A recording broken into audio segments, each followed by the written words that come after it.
जी तो अस्सलाम वालेकुम नाजरीन, JJTV के प्लेटफॉर्म से मैं हूं सुल्तान और आप देख रहे हैं मेरा यूट्यूब चैनल। नाजरीन, खबरें आपसे करनी है दो शेयर। एक खबर तो है इंडिया के हवाले से, दूसरी है पाकिस्तान के हवाले से। पाकिस्तानी सियासतदानों के हवाले से। आपको मालूम है हमारा प्रोग्राम ही सियासतदानों के हवाले से होता है। खबरों की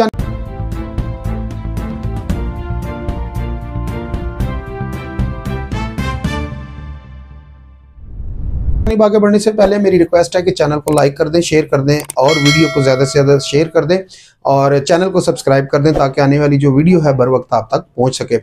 नाज़रीन, यहाँ पर मैं आपको बता दूं कि जो पाकिस्तानी पॉलिटिशियन है ख्वाजा आसफ साहब ने जो हमारे वज़ीर दफ़ा भी हैं, इंडिया की जानिब से एक बयान आता है। इंडिया ने कहा कि जो पाकिस्तान में कत्ल हुए हैं और दीगर यूरोप कंट्रियों में भी कुछ कत्ल हुए हैं, तो उसमें अपनी इंडिया के ही बंदे ने कह दिया कि इसमें रॉ मुलव्वस है। यानी कि जिस तरह पाकिस्तानी ISI है, इसी तरह जो रॉ एजेंसी है उनकी अपनी इंडिया की, उनने कहा कि इसमें रॉ मुलव्वस है। तो ख्वाजा आसफ साहब ने बड़ा ज़बरदस्त मुंह तोड़ उनको इंडिया को जवाब दिया। ऐसे खरा फ़ौरन से पहले ख्वाजा आसफ साहब ने जवाब दिया।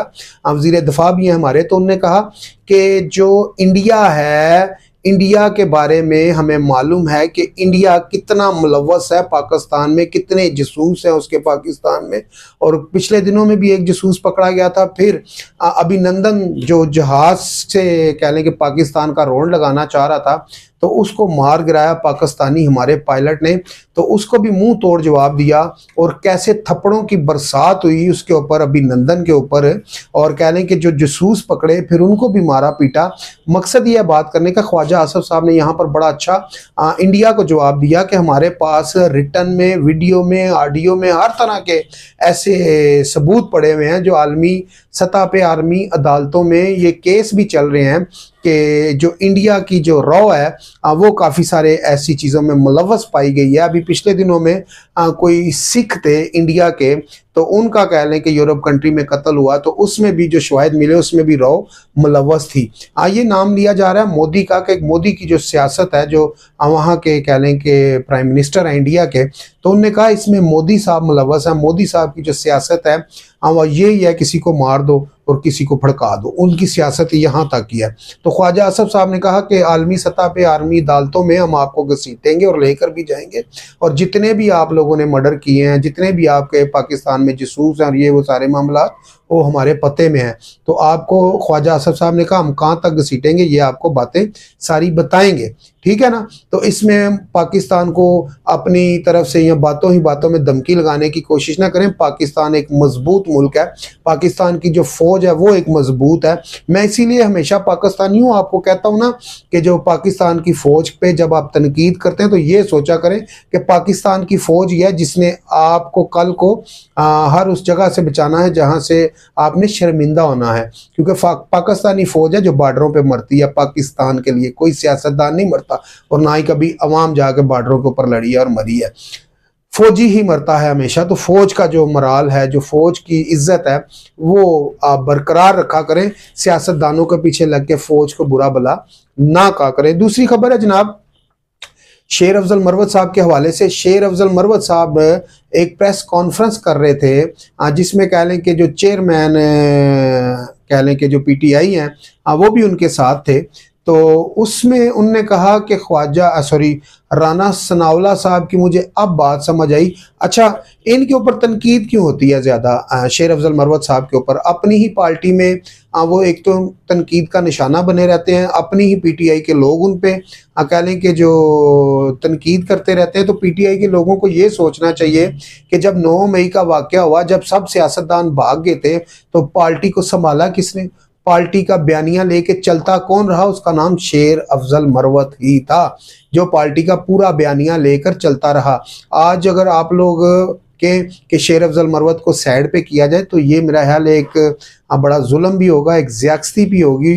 किसके साथ? शेर अफजल मरवत के साथ, कि जो कह लें कि जो 9 मई के वाक़यात में भी नहीं डरा और अपनी कह लें कि पीटीआई का दफा करता रहा और हर जगह पे उसने लड़ाई झगड़ा या बदतमीजी किसी भी तरह उसने अपनी पार्टी को दफा किया, यानी कि कुछ भी हुआ लेकिन वो अपनी पार्टी के साथ शेर अफजल मरवत जो है वो वफादारी के साथ खड़ा रहा। उसको भी पता था कि उसके ऊपर भी केस बन सकते हैं, वो भी अंदर हो सकता है, बल्कि शेर अफजल मरवत साहब अंदर हुए भी लाहौर से, याद होगा आपको, गिरफ्तार भी हुए थे।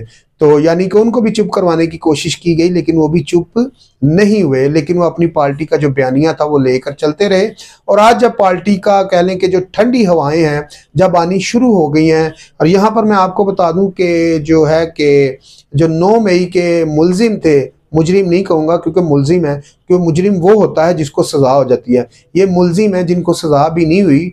तो ये जो है इनमें से तकरीबन पहले तो खबर आई कि एक बंदे को रिहा कर दिया गया है, फिर कह लें कि जो नईम हैदर पंजोता साहब हैं उनकी जानिब से कह लें कि एक ट्विटर के ऊपर कह लें कि एक उनने मैसेज किया और एक ट्वीट किया, तो उसमें उन्होंने बताया कि 20 लोगों को रिहा कर दिया गया है। जो पीटीआई के लोग थे, जो 20 लोगों को रिहा कर दिया गया है, उसमें ये कहा जा रहा है ये 20 लोग वो थे जिनका कह लें कि सही तरह जुर्म साबित नहीं होता कि 9 मई के जो वाक़यात है उसमें ये लोग मुलविस थे। एक तो यहाँ पर मैं आपको बता दूं कि जितने भी लोग हैं 9 मई के, काफ़ी सारे लोगों को 5-5 साल कैद और सज़ा हो चुकी है, वो मुजरिम बन चुके हैं। तो शेर अफजल मरवत साहब के हवाले से आपको बताया थोड़ा सा, इसलिए थोड़ा सा बात लंबी हो गई कि शेर अफजल मरवत साहब इसलिए अपनी पार्टी की कह लें कि जो लोग हैं, अपने ही MNA, अपने ही MP जो लोग हैं, वो शेर अफजल साहब के ऊपर इसलिए तनकीद करते हैं कि शेर अफजल साहब जो हैं वो कह लें कि सोशल मीडिया को बड़ा ज़बरदस्त इस्तेमाल करना जानते हैं, और सोशल मीडिया टीम उनने अपनी भी बनाई हुई है, लेकिन इमरान खान साहब के कहने पे उनने सोशल मीडिया टीम जो अपनी उसको बिठा दिया। उन्होंने कहा इस टीम को इस्तेमाल नहीं करना, जो भी आपका बयान है वो कह लें कि जो अपनी PTI की सोशल मीडिया टीम है उसी पे आप अपना बयान चलाएं और उसी पे अपना बयान दें। तो अभी पिछले दिनों में कह लें कि शेर अफजल मरवत साहब ने कोई इनके ऊपर तनकीद हुई तो उन्होंने कहा जी जो कह लें सोशल मीडिया टीम है PTI की, उनने मेरा दफा नहीं किया। तो माजरत उनने फिर ये माजरत भी की कि मुझे इस बात पे गुस्सा भी है और मैं माजरत भी करता हूं कि जो मैंने अपनी सोशल मीडिया टीम बनाई है। तो शेर अफजल मरवत साहब जो हैं अब काफ़ी सारे लोगों को दुखना शुरू हो गया, PTI के लोगों को, कि शेर अफजल मरवत जो है इतना दिन ब दिन आगे क्यों बढ़ता जा रहा है। तो शेर अफजल मरवत साहब के ऊपर अब नई तनकीद ये हुई कि उनने कहा अब मुझे समझ आई कि राना सनावला को हराया क्यों गया।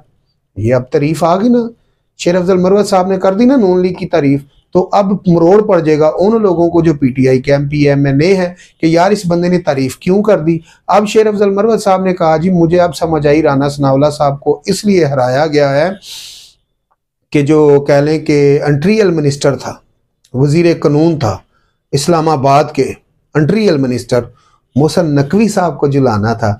तो ये जी उनकी कह लें कि एक बड़ी उनकी रिसर्च है कि उनने यहाँ तक बात सोची और की कि राना सनावला साहब को हराया गया। राना सनावला साहब हारे नहीं हैं, ये कहना था शेर अफजल मरवत का, और शेर अफजल मरवत साहब दोबारा से वही तनकीद का निशाना और वही अपने लोगों के निशाने पे, और PTI के लोगों ने फिर उनके ऊपर निशाना बांध लिया।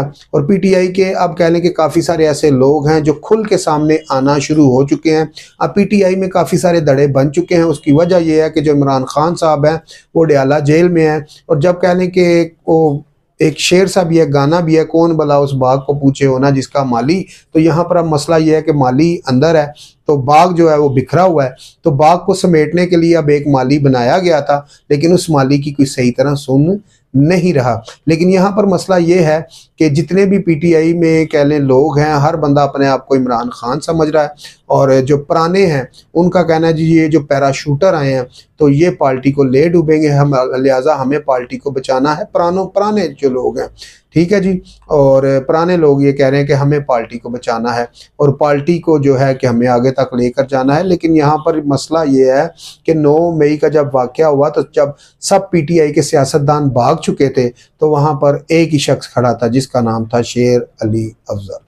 तो उसने पार्टी को बचाया शेर अफजल ने। और यहाँ पर मैं आपको बता दूं कि शेर अफजल मरवत साहब जो हैं कि ये पार्टी को इतनी जल्दी नहीं छोड़ेंगे। कहा यह जा रहा है कि हो सकता है कि आने वाले दिनों में इनको पार्टी का चेयरमैन बना दिया जाए। इसी के साथ अपने भाई सुल्तान को इजाज़त दीजिए, मिलते हैं अगली वीडियो में। अल्लाह हाफिज़।